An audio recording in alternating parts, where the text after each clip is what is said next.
embodying the acts of service as young leaders. Let us all welcome Mr. Archie C. Zambrano. Kuya Archie.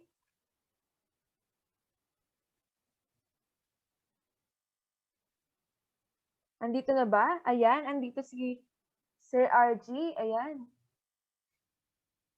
Medyo nagkakaroon lamang siya ng konting technical problems, no?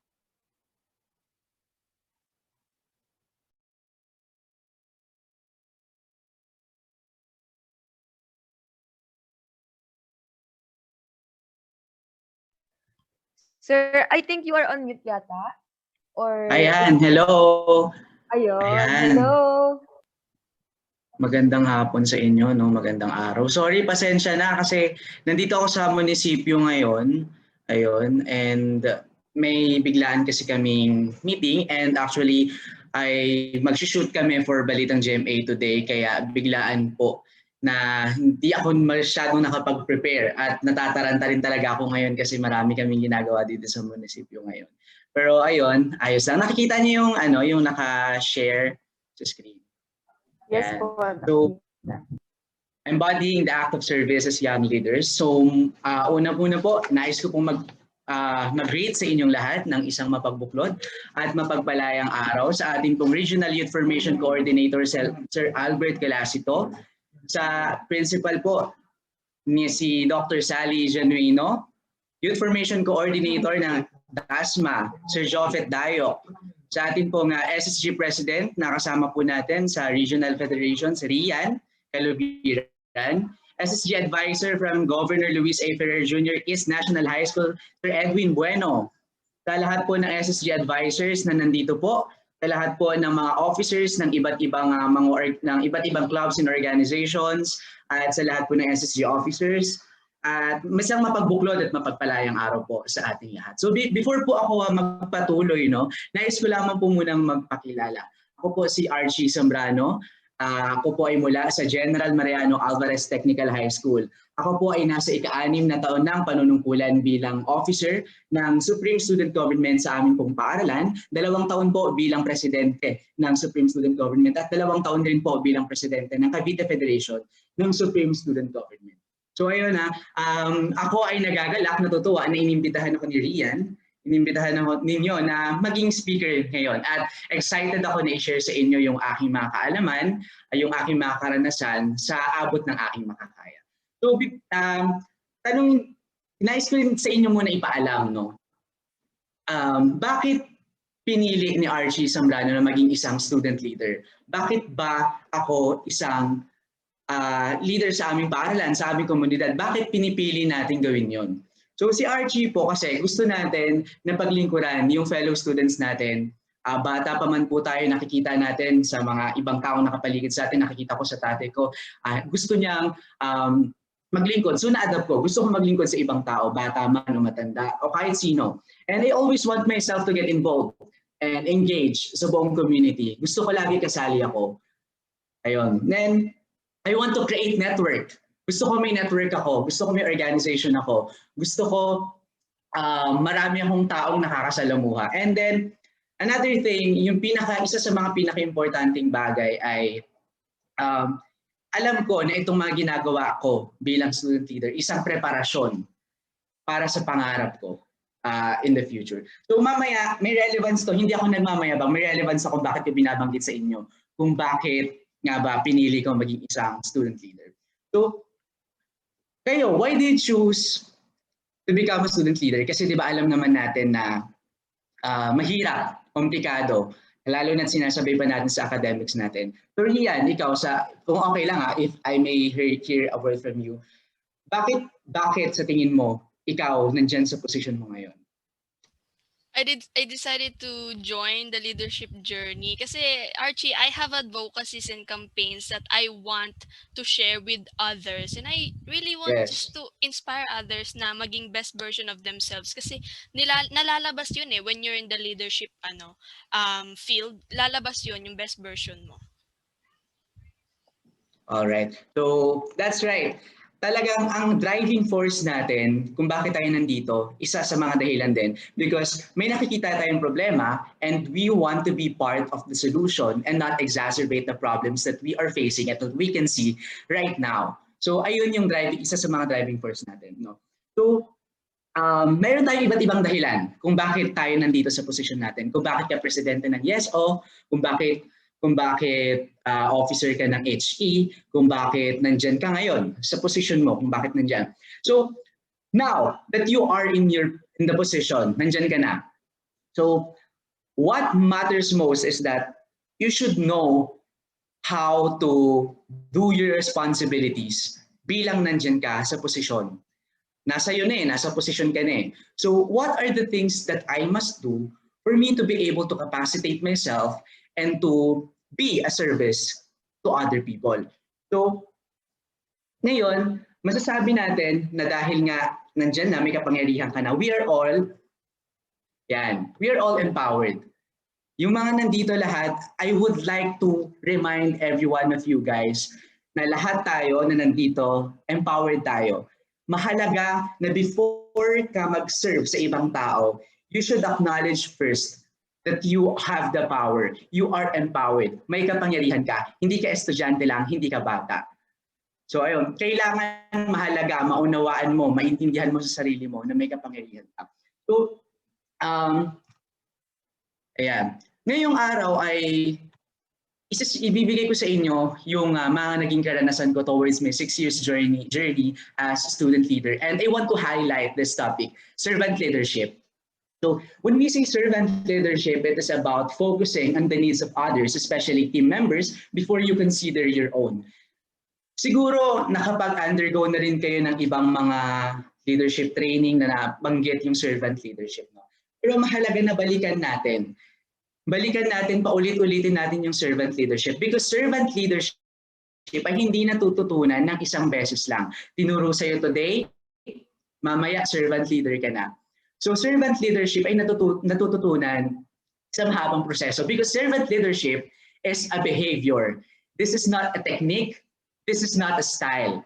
Behavior mo ito yung paraan kung paano ka nakikipag-communicate sa iba. Ito yung paraan kung paano ka nakikisama and how you do your responsibilities as leader. So, ngayon, yung servant leadership ay na medyo na-define natin. Pahapyaw muna. Ngayon, para mas malinaw, tingnan natin yung traditional leadership. I-compare natin si servant leadership kay traditional leadership. Kapag kasi nakikita natin, kapag sinabi natin traditional leadership, hindi sinasabi natin ito talaga. Pero at some point, at many points, ito yung konteksto ng traditional leadership. Boss-centered. Kumbaga, merong nasa taas, merong nasa baba. Sees people lower than other authorities. Person in authority is looking for a mass, more power, and more control.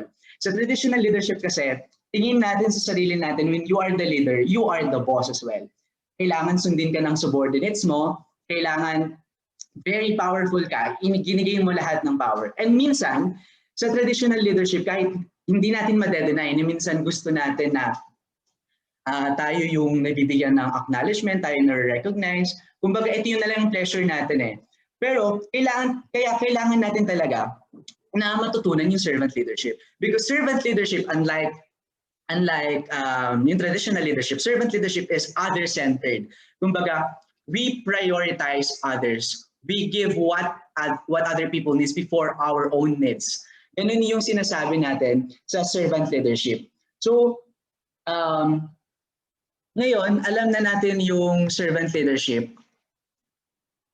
Bibigyan ko rin kayo muna saglit ng galing sa Biblia mismo. Sinasabi rin sa Biblia yung servant leadership, and even Jesus is an example of servant leader. So sinasabi dun sa Biblia, whoever wants to be first must be the servant of all. And sinasabi rin dun, we must come to serve, not to be served.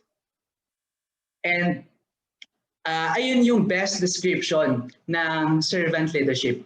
We come to serve, not to be served. Though we are the leaders, leader pa rin tayo, but we lead while serving. And we must also understand, remember that when we say servant leadership, nasa iisang ground tayo. Magkakapantay tayo. ako si President, ikaw si Peace Officer, ikaw si Representative ka, kailangan si President alam niya kung paano siya makikisama doon sa kanyang mas mabababang posisyon. Hindi ko dinidiscriminate. Meron talagang mga matataas na posisyon at mabababang posisyon. Sana hindi maging iba yung pag-take nyo sa mababang posisyon. So halimbawa, Peace Officer ka, President ka, kailangan alam mo kung paano mapakikisamahan si Peace Officer mo. Hindi dapat na porkit, ay, Peace Officer lang yan. Ay, ano lang to, representative lang yan. When you are the leader, you must acknowledge that everyone ay mahalaga. Sila ay may importanteng role sa organization ninyo at kailangan huwag kang gagawa ng bagay sa loob ng organization ninyo na ikasasama ng loob, ikasisira ng kasama nyo. So, ngayong mga panahon na to, lalo na sa ating mga kabataan, napakahalaga ng konsepto ng servant leadership. Because if you invest in people, they will help you build a better organization. So, kapag alam natin, kaya natin mag-invest doon sa tao, napapakisamahan natin siya, nakakapag-share tayo ng resources, nakakapag-share tayo ng learnings, nakakapag-invest tayo sa bawat isa, and those people na nakakasama natin are also the same people na tutulong sa atin para yung organization natin ay ma-establish ng maayos at magkaroon tayo ng mga outstanding outputs. Kasi imagine, kapag hindi natin pinairal yung pagiging servant leader natin, lagi kang galit, ayaw mo yung officers, naiirita ka sa officer mo lagi. Paano magiging ayos yung organization ninyo? Kaya nire-remind natin sa lahat ng officer, hindi lang president, sa lahat ng officer dyan, may LYE ako nakikita, so yes, o marami rin kayong mga organizations, marami ako nakikita. Mahalaga na marunong tayo sa servant leadership, marunong tayo makisama sa kanila. No? So servant leadership comes with various characteristics. The following are the 10 most outstanding characteristics of servant leaders according to Larry Says Pierce, the former president of Greenleaf Center for Servant Leadership. So, listening. Kailangan marunong tayong makinig sa mga officer natin. Hindi laging tayo yung marunong. Hindi laging yung ideya lang natin yung acknowledge natin. Hindi pwedeng akala natin tayo lagi yung tama.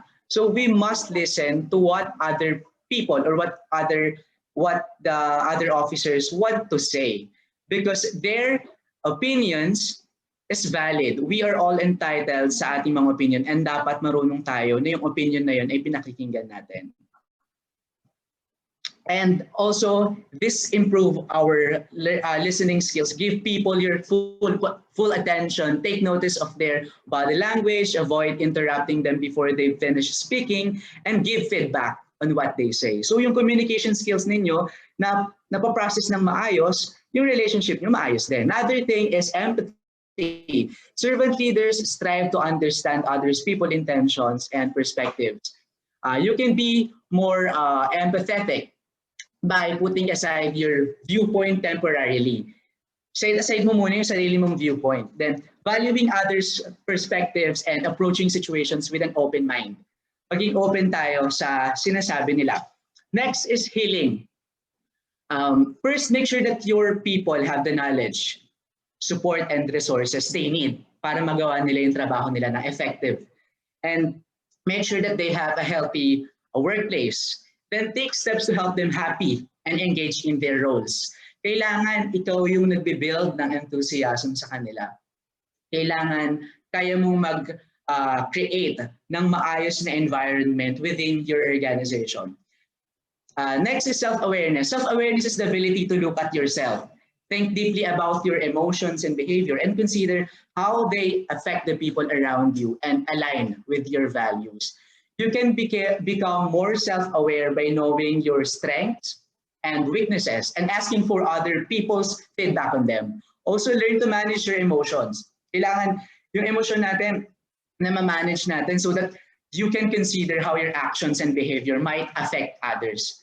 Kasi yung pinapakita nating emosyon sa iba, malaking epekto yan doon sa mga kasama natin sa organization. Persuasion. Servant leaders use persuasion rather than their authority to encourage people to take action. They also aim to build consensus in groups so that everyone supports decision. So there are many ways kung paano natin mape-persuade yung mga kasama natin. No? Kailangan lang mahalaga na yung mga nabanggit ko muna. Parang ganun din eh.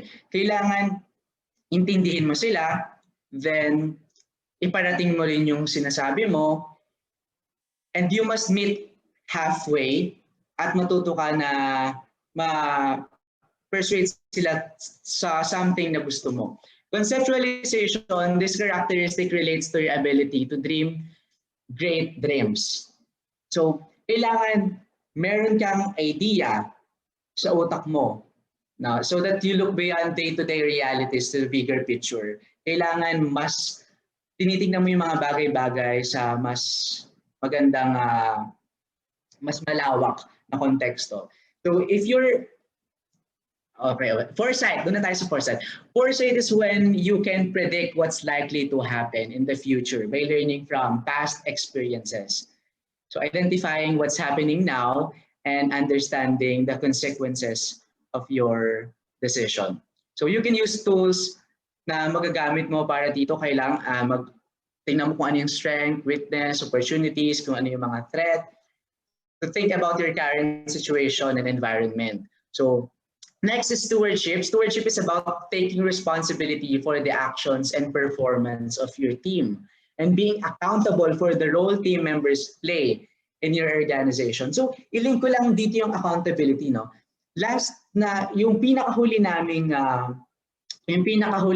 leadership camp dito, school-based leadership camp namin sa GMATS, inimbitahan namin si Maris Umali, isang batikang broadcaster sa GMA7 sa 24 Oras. No? Ang sabi sa amin ni broadcaster Maris Umali, sabi niya, ang number one na kailangan ng isang student leader ay may sense of accountability. Kailangan accountable ka to all the things na ginagawa mo. Halimbawa, nagkamali si secretary, may naipasang papel kay presidente. Eh hindi mo rin na-check bilang presidente. Kasi may tiwala ka kay secretary mo, hindi mo na gano'n na-check bilang presidente kasi ang dami mong meetings. May tiwala ka na kay secretary o kaya mo na yan. Pinirmahan mo na lang. Ngayon, hindi mo dapat i-blame si secretary sa nangyari. Kasi minsan, halimbawa kapag nagigipit na tayo, nai-stress na tayo, pinatawag ni principal si SSG advisor, bakit ganito? Magagalit ka sa secretary mo, bakit ganun ba kasi yung ginawa mo? Hindi dapat ganun. You should be accountable of the actions of anyone in your organization. And whether you're a formal leader or not, you have a responsibility for the things that happen. Ibig sabihin, shared responsibility yun. Hindi lang ni President, lahat kayo. So take time to think about your own values as well as those of your organization so that you know what you will and won't stand for. Also, lead by example. Alright, lead by example. Tandaan niyo lahat, kung ano yung nakikita sa'yo na mga kasama mo, ayun yung gagayahin nila. So lead by example by demonstrating the values and behaviors that you want to see in others and have the confidence to stand up. Have the confidence to stand up to people when they act in a way that is not aligned with them. So commitment, pinaikli ko lang yan pero that must be commitment to the growth of people. Servant leaders are committed to the personal and professional development of everyone on their teams. To develop your people, make sure that you use kung ano dapat ina-assess mo kung ano ba yung needs na kailangan para matrain mo sila and understand kung paano sila magde-develop. So and give them the skills they need to do their jobs effectively. Find out what their personal goals are. Kapag president ka, alam kong mabigat yan, kailangan ina-assess mo isa-isa. Ganun din yung iba, hindi lang si president, ina-assess mo yung mga kasama mo sa organization. So that you can see if you can give them the projects or additional responsibilities that will help them achieve their development. So by giving them projects, by giving them more responsibilities, dun sila natitrain. Pero i-assess mo rin. Building community. So the last characteristics is to do with a building sense of community with your organization. You can do this by providing opportunities for people to interact with one another across your organization. For instance, you could organize social events. No? Sa school natin, doon natin nabibuild yung ating community. Doon tayo nakakapag-create ng network, di ba? Partnership kay ganito, partnership kay ganyan. Yun nakakapag-build tayo ng community. And encourage people to take responsibility for their work and remind them how they do contributes to the success and overall objectives of the organizations. So ayun yung 10 na sinasabi ni Larry C. Spears na 10 most outstanding characteristics. And I believe na mahalaga talaga yan.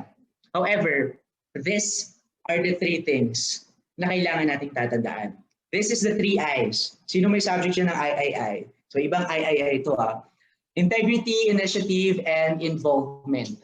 Naalala ko itong tinuro sa amin ito ng mga leaders from University of the Philippines, Los Baños, yung buklod, isang political organization inside UPLB. So sabi nila, integrity, initiative, and involvement are the 3 best attributes ng isang servant leader. So, ano ba yung meron dito sa tatlong ito? Bakit mahalaga? Bakit sinasabi na ito yung pinakamahalaga? So, when we have the integrity, we are following what is morally upright. Following your moral or ethical convictions and doing the right thing in all circumstances, even if no one is watching you. Having integrity means you are true to yourself and would do nothing that demeans or dishonors you. So bilang isang student leader, mga leader estudyante tayo sa sarili-sarili nating paaralan. So meron tayong responsibility at kailangan may integridad tayo. Kailangan nakatindig tayo. So that kapag in-assess yung organization natin, kung malinis ba, kung maayos ba, wala bang kung ano-anong nangyayaring hindi maganda, nakatindig ka, maayos yung tindig mo. Opo, maayos po kami po ay naayon sa ganito, naayon po kami sa konstitusyon, naayon po kami sa tama at mabuti. So that is integrity. Kasi nung chinat ko si Rian, ano ba yung gusto mo na specific na i-talk ko? Kasi nga ang medyo broad yung naibigay na topic. Sabi niya kasi, meron daw distinction between the adults, those leaders na higit na mas matanda sa atin kesa sa atin, sa ating mga kabataan. Hindi natin may iwasan yung mga leaders natin today. Hindi ko nilalahat. Yung mga leaders na nandoon ngayon sa pamahalaan, na noon ay mga student leaders lang din naman, ay nawawala ng integridad. Diba? Nawawala yung sense of integrity to the point na ginagamit nila yung posisyon nila, talamak ang graft and corruption.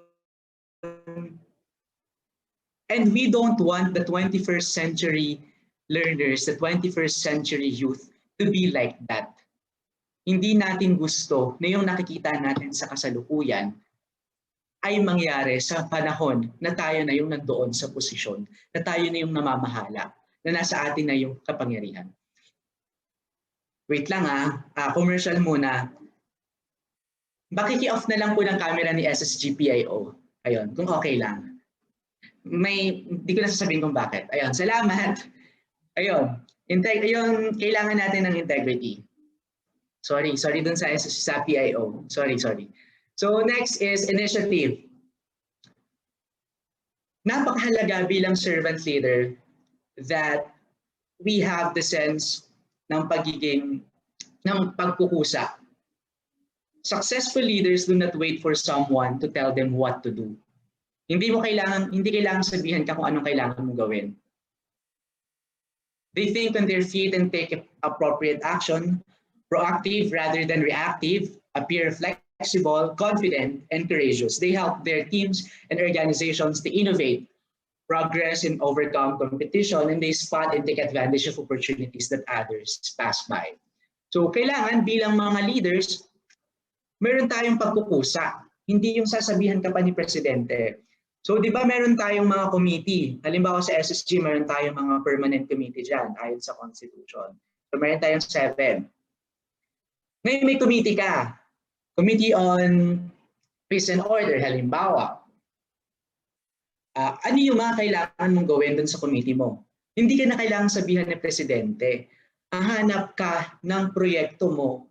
Hanap ka ng problema na meron doon. At ayun, yung pagsisikapan mong gawa ng proyekto at hanapan ng solusyon. Doon lalabas yung pagkakaroon ng initiative. So, bakit ba mahalaga na meron tayong initiative? Kasi kapag meron tayong initiative, it means that na-assess natin kung ano ang problema ng ating community, ng ating school, ng surroundings natin. Kasi hindi ka naman mag-initiate ng isang bagay kung hindi mo alam yung bagay na yun eh. So, kapag may initiative ka, alam mo, ano yung nangyayari? You have the awareness what is happening sa paligid mo. So, kaya napakahalaga na meron tayong initiative. Sa classroom, school-based, nakita natin na napakadami mas dumadami na yata yung basura dito sa area na to. Bakit parang araw-araw na lang, lagpas-lagpas na sa bin yung basurang itinatapon, tambak na ng lagi. Hindi na kailangan sabihin ni principal kay SSG o kay ninong organization kung ano yung gagawin niya. Kailangan may gagawin kang kilos. Hindi mo dededmahin. Kasi kung dededmahin mo lang yung bagay na alam mong hindi maganda, nakikita mo nang hindi tama, tapos wala kang pakialam, dapat wala ka dyan sa posisyon mo. Kailangan, pag nandyan ka, subukan mong gawin mo yung best mo. Hindi mo man ma-reach yung 100% na feel-foresee mo na mangyari, at least you tried. You initiated something to give answers to the problems na nakikita mo. So next is involvement, pakikilahok. Your committed participation in activities on and off campus, such as clubs and organizations, community service, research, lectures and fine arts, civic and religious organizations, and others, where you commit your time, energy, and dedication. Leadership is using your skills, talents, and vision to motivate others towards a common goal. Di ba meron ka ng integrity, meron ka ng initiative. Ngayon, matuto kang makilahok. Kung sakaling hindi man ikaw yung nag-initiate ng isang bagay, makilahok ka, sumali ka dun sa initiative actions na ginagawa. So, ano ba yung strengths mo? So, assess mo yung sarili mo. Ano yung strength mo? Then use that strength. Hanapin mo kung sino yung pwede mong makasama. Hanapin mo kung saan ka pwedeng pumasok para mas mahon ka pa. Halimbawa, nandito ako ngayon sa munisipyo. Hindi naman ako inalok na halimbawa maging member ako ng isang municipal council. Inalam ko sa sarili ko, ano yung karapatan ko? Ay, nakita ko, kailangan pala. Sinasabi pala dito sa Local Council for the Protection of Children, kailangan pala may ma-elect na child representative. So, I stood up. Sino ako? Kailangan i-grab ko. So ngayon, nandito ako. I am currently the child representative of the Municipal Council for the Protection of Children. Humanap ako ng paraan para ma-involve ako. Malink ako sa munisipyo. Kasi it will be a great training ground for me. And another thing, may pandemya, wala akong magawa. Nandun lang ako sa bahay namin. And then may nakita ako, naghahanap ng mga ganito, naghahanap ng mga broadcasters, ng mga local journalists. So I tried. Now, nandito kami. We are going to have our shooting for the next episode ng Balitang GMA namin. So, always look for the opportunities kung saan ka pwedeng pumasok. Alam mo, sabi nila sa akin, Hindi sa atin, sinasabi ng marami sa atin, no? Learn to say no. And assess kung ano lang yung pipiliin. Assess mo kung ano lang yung gusto mo. Kung saan ka lang dapat. Pero sa akin naman, learn when to say no. Kasi yung iba, kapag sinabi mong learn to say no, no na lang ng no. Meron kang opportunities, pero no ka na lang ng no. So, walang nangyari sa iyo. Hindi ka natuto kasi puro no ka. Halimbawa, may modules ka. Naghanap na may gagawing research, magkakontak ng research, naghahanap ng mga tutulong sa paggawa ng research dun sa school nyo. Ay, marami akong inaasikasong module. Kung hindi muna. Ito sa akin lang to personal. Kailangan sagarin natin, sa opinion ko lang, bilang nandito ako ngayon sa ito ako ngayon, sa sarili ko, yung journey ko bilang, mga natutunan ko sa journey ko bilang student leader, sagarin mo yung sarili mo. Ilabas mo sa kahon, wag mong ikahon yung sarili mo. Kasi, alam mo, yung sarili mo nakakulong sa dalawang T. Ako na nakakulong sa dalawang T. Takot. So, kung bakit hindi natin gina-grabbers, kailangan huwag tayong matakot na mag-grab ng opportunity, huwag tayong matakot na may hindi tayo maasikasong bagay. Kasi doon mo matututunan, doon mo makikita, ay, dito pala ako mahina. So sa susunod, ito na may gagawin ko para yung bagay na, yung weakness ko, ma-address ko. Kung sinasagad mo yung sarili mo, makikilala mo kung sino ka talaga, makikilala mo, malalaman mo yung strength and weakness mo. So, yung going back doon sa involvement, ayun nga, napakamahalaga na you involve yourself sa mga bagay-bagay. So, ayun.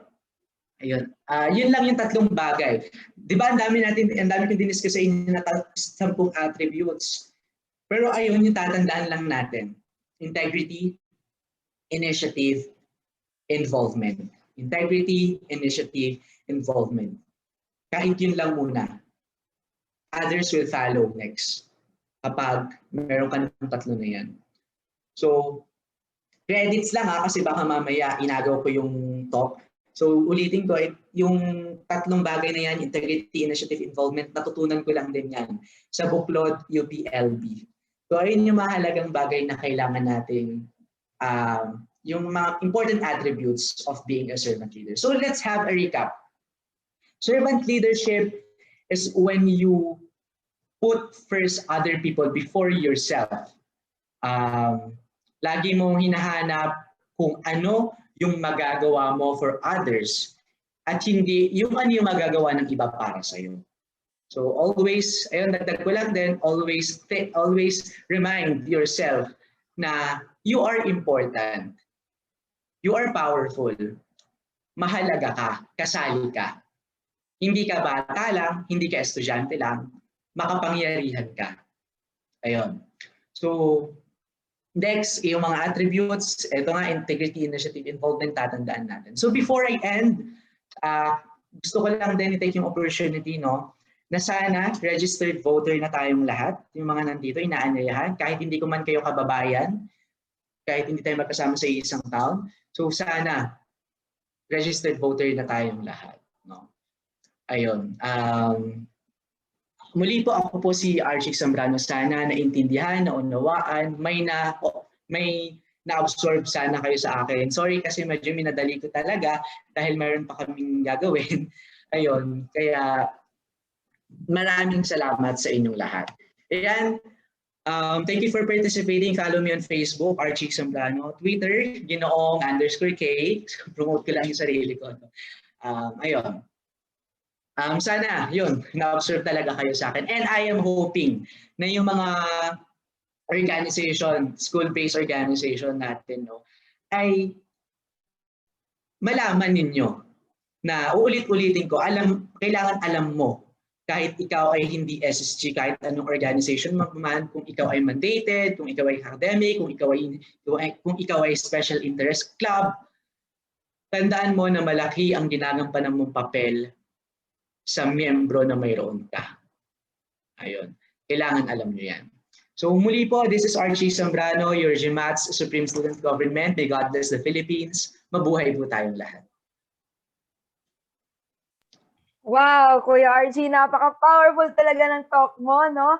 So, natuto talaga kami ng tatlong I, ang integrity, initiative, at involvement.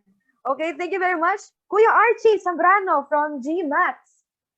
Okay, ayan. Salamat po sa pagsama sa amin today.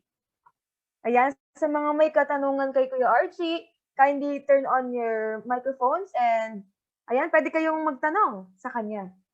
Yes, I would love to know your questions.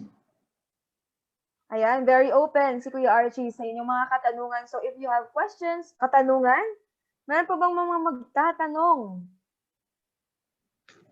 Ayan, meron pa ba kayong mga questions? Please feel free to ask away.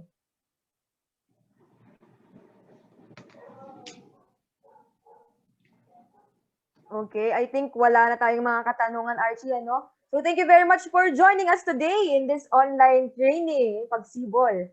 Okay, Press Rian, next slide tayo.